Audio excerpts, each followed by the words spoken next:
Hello everybody, welcome back to The Gig. Today I'm here with The Living End. Thank you so much for joining me. Hello. Welcome to a day in the gully. What excites you the most about being part of a brand new festival like this? Well, I mean, maybe because it's brand new, there'll be an enthusiastic, very enthusiastic audience.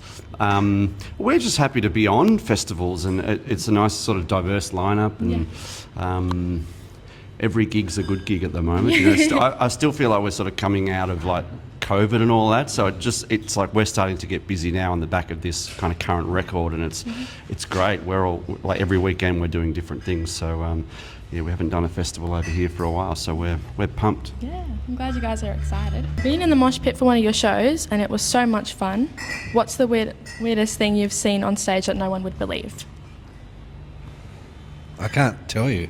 It's an X-rated vision that I have. Back to the boys. Occasionally you'll get some skin. I can Just imagine. Well, little yeah. And it's happened, and I say, did you see blah, blah, blah, and Chris goes, no, I'm too busy working up there. I get the best seat in the house, really, so I get to...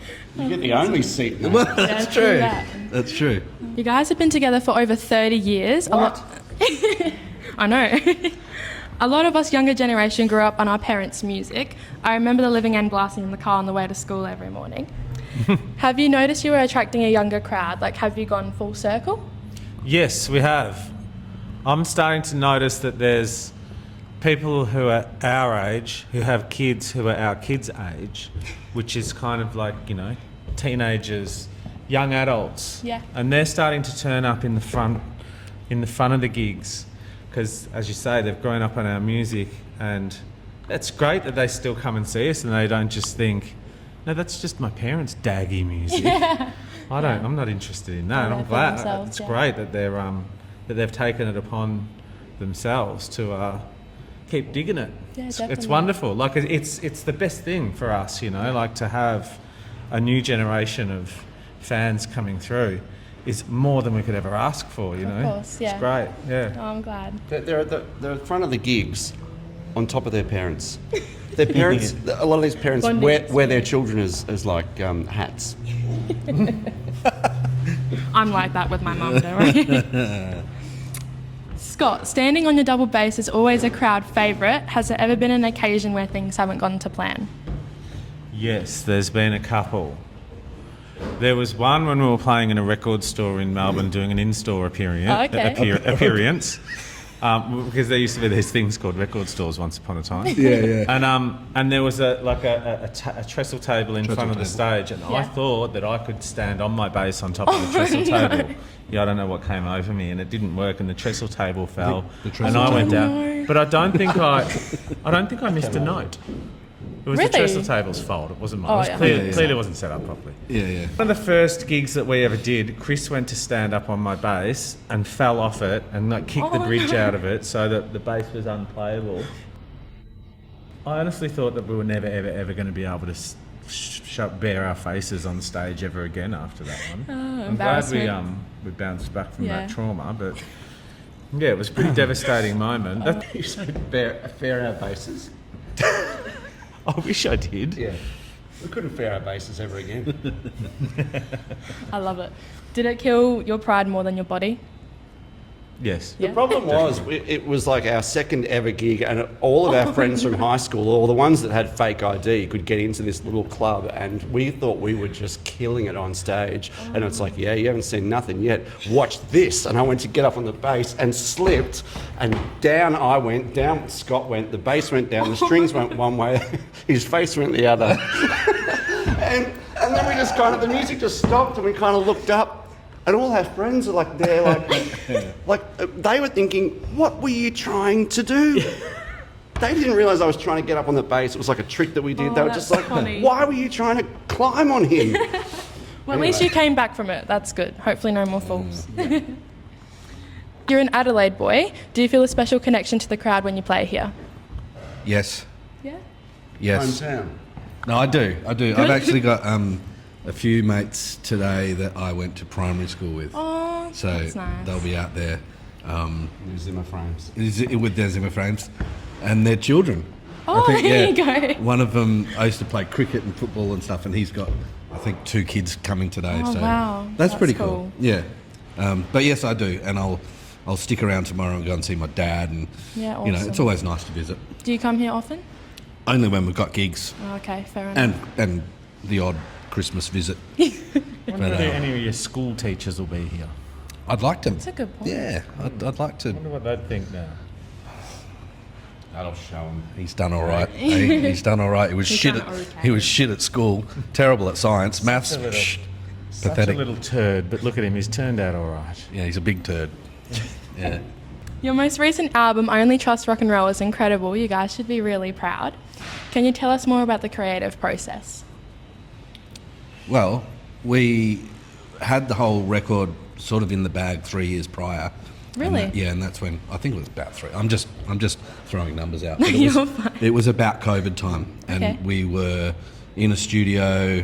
We had the recording studio booked. Mm-hmm. We had a producer booked. Everything was ready to go, and we were going to go up to Sydney and record. And then COVID happened, and then so that got put on ice for years. And then Chris decided to start writing a bunch of tunes from. Were you in the Gold Coast already? You'd moved. Yeah. And he set up a little in between boxes and Treadmills. and treadmills and things in the garage. He managed to set up a little space and Right. had a spurt of creativity, and that's where it all began. Oh, cool. And Chris can take it from there.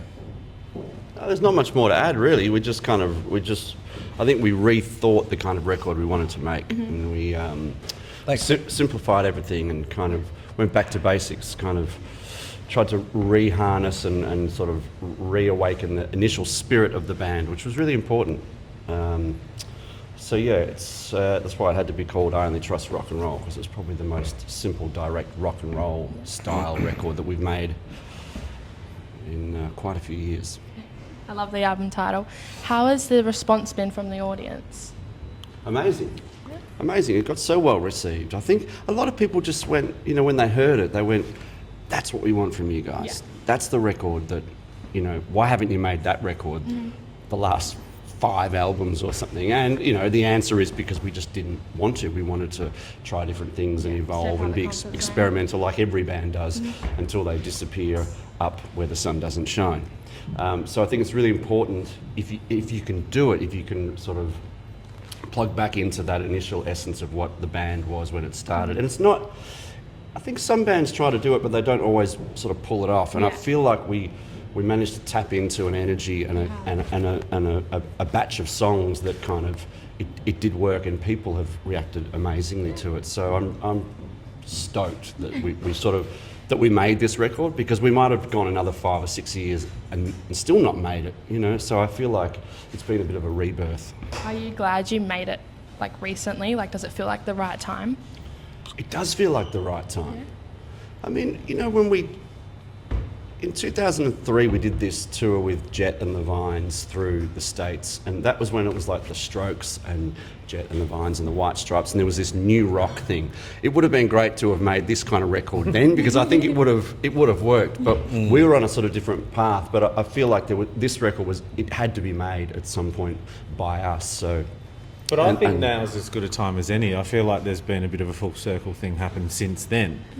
There's, I live in Melbourne and go out to a lot of gigs and stuff during the week, small pubs, young local bands. And there's a lot of really, really good, proper, what I would consider to be proper rock and roll, and people who can actually really play and still focus on them being good songs. It's not just all kind of energy and attitude. There's actually some kind of brains and talent behind it as well. And I just feel like there's a real movement happening with just good old-fashioned rock and roll at the moment. So, yeah, I feel like that, and with, what we were saying before about that sort of younger generation of fans coming along to our shows and stuff, it really does kind of, feel like a bit of a purple patch Yeah, definitely. at the moment. 100%. You wrapped up your headline tour in December. What was it like playing your new songs to Australian audiences for the first time? It was exciting. Yeah? Yeah. I mean, who needs to hear Prisoner of Society any more times? We've heard it.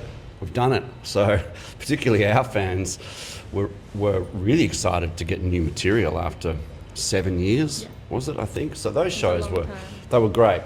They were great. And the cool thing about not just having new songs, but new songs that really work well in a live environment was not kind of like, oh, we're going to play a new song now, and you could hear the groan in the crowd. It was kind of like people were psyched to hear the new stuff because it's really energetic, and it's, as I said, it's kind of what we do and what we do best. So, yeah, it was all good. I'm glad the crowd was good. For your album, you worked with Kevin Shirley, a producer who has worked with some incredible bands like Cold Chisel and Aerosmith. How did that come about?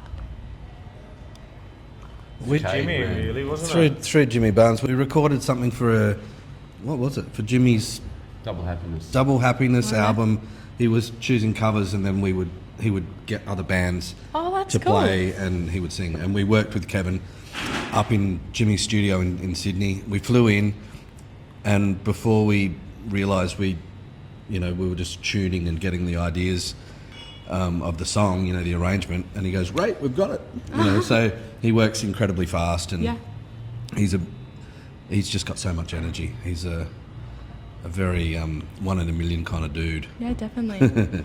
Oh, that's cool. Caveman. Yes, he is a caveman. Now, I want to talk about an oldie but a goodie, Keep On Running. I might be a little bit biased as I grew up listening to that song, but I think it's definitely one of the best. Can you tell me more about it? It's great that you bring up that song, because people bring up different songs all the time as their favourites, and that's what I like about this band and our catalogue. It's so diverse. Yes, it is. And that's, not something that sounds like a typical Living End song, is it? No, it's very different. It's a bit more sort of scenic and different sort of tones and energy for us. Mm-hmm. Yeah, it was actually one that Chris had for a solo record, right? Oh, really? Yeah, I wrote it with a friend, not necessarily for the band. I just wrote it when I was living overseas, and I think it was a bit of a hard sell at first to try and bring it to the band. Well, because it's very, as Scott was saying, it's very theatrical. It's very, it's got timpanis on it and strings and all this sort of stuff. But again, that's kind of the sign of either a band that's trying to evolve or a band that's lost. I'm still not quite sure where we were at that point. But it's a good song. It's just not something that we play very often. But, I'm glad that we've done that. We've tried. We didn't just start out as like a three-piece rockabilly band and then stayed in that narrow little lane the whole time. We've really branched out. Yeah. You've experimented. So thank you for liking that song, because a lot of people do, but you'll never hear it live. Maybe one day, I can only dream. If the Living End started today in 2026 instead of the 90s, do you think you would have made it? Good question. That's a really good question. Yeah, it's such a volatile and... Times have changed. But like I was saying before, I do go to a lot of the smaller pubs in Melbourne and see a lot of shows, and there is a real scene of great rock and roll bands that are putting bills together and playing on weeknights and just playing. There's Sydney Road Festival tomorrow, and I think there's something like 80 bands or something playing across the course of the day, and a lot of them are just local bands. And that's what we did. We just played and played and played. We played everywhere we could, whenever we could. Didn't matter who it was with. We made friends with other bands that we'd always be on bills together with, and we had a real sort of DIY way of existing back in those days. And I see that happening now, and I really admire it. Like some of the managers of those bands and stuff have been saying to me, like, this reminds me of you guys back in the early 90s. I haven't seen this since then, just this drive to play and play and play. So we probably would fit in well with these young dudes. I reckon. And, bands. Yeah, definitely. Can you tell me more about how you compose your songs? Lyrics first, music first? Music first, generally. You kind of hit on an idea that just sonically has something that you think sounds good. It can be a couple of chords with just a melody of just kind of gobbledygook, and then for me anyway, it's like, it sounds like I'm singing about this kind of situation, and then a lyric will just kind of fall into your lap. You know, it's magical. I don't know where it comes from half the time. You just kind of, you make it up as you go, and it's the most incredible thing when it works. It's incredibly frustrating. It's like banging your head against a wall. The majority of the time, for me anyway, it takes a long time. But then when it clicks, you know, you kind of, when the right lyric and the right set of chords, you know, kind of connect. You just know. You just know, and so we end up with a lot of songs that are just on the cutting room floor. We throw a lot of stuff away they're okay, but we're always searching for something that's kind of special. So it's frustrating, but it's kind of, we've got a drive that I think has worked in our favour. So it's because it doesn't always happen like, you know, magically, like all come at once, like it all appears. Does it? Sometimes you've got to work and try out ideas and live with them for a while, and then make decisions, and you know, there is a lot of mechanics to it as well. But yeah, sometimes, and you can hear it sometimes when an idea just sounds obvious and like it came easily, and it's just no-brainer. It's like, they're pretty magical, those ones. But I think any songwriter will say those ones don't come along very often, do they? No. Otherwise, everyone would be doing it if it was that easy. Exactly. Yeah, it's not easy writing hits, but someone has to do it. When you do create songs, do you gather influences of different types of music? Or is it all your original? It's all kind of built in, Our influences are all sort of built in, so they just come out anyway. And you know, our influences are pretty broad, but they're not, you know, in the greater scheme of things of music, they're not that far out, you know. We've still got a pretty sort of select language that we all speak between us. Let's try that, or let's try this. Yeah, definitely. Yeah, but it's just something that it's just built in, and you just hone it over the years, tailor it. The thing about us, though, that I reckon has set us apart from other bands that came from the scene we came from, I don't very often sit around and listen to, like, people think, oh, they're living in, like, you're a punk band, you must listen to all, like, obscure underground kind of New York hardcore and punk and all this sort of stuff. I'll put on, like, Bob Seger any day over all those shitty punk bands that come out of that scene, because we're into songs, so I think that's been an advantage for us. It's like, we're really diverse in the stuff we listen to. But yeah, it's all just in there. It's just from, you know, going back to childhood, like absorbing music and wanting to have a go at everything, kind of. Definitely experimenting.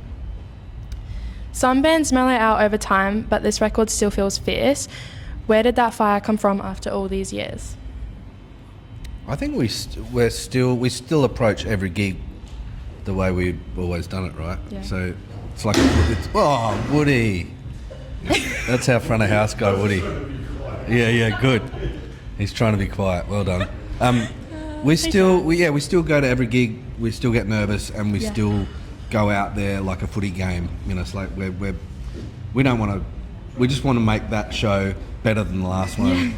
And I suppose if you lose that, that's when you probably should hang up your boots. But we still dig in pretty hard.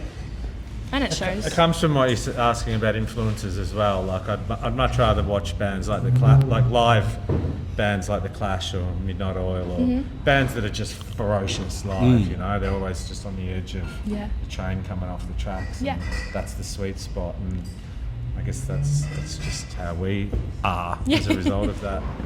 Well, it definitely shows. Well, you guys are absolute Australian legends, so thank you so much for joining me. It's been a pleasure. You know what else is legendary? Your t-shirt. Oh, thank you. Yeah, it's a good t-shirt. Very cool. Thank you. Live at the gig. Live at the gig. Yeah. Where else would you want to live? Live at the gig. I love it. Well, thank you. It's been a pleasure. So thank you. Thank you, Liv.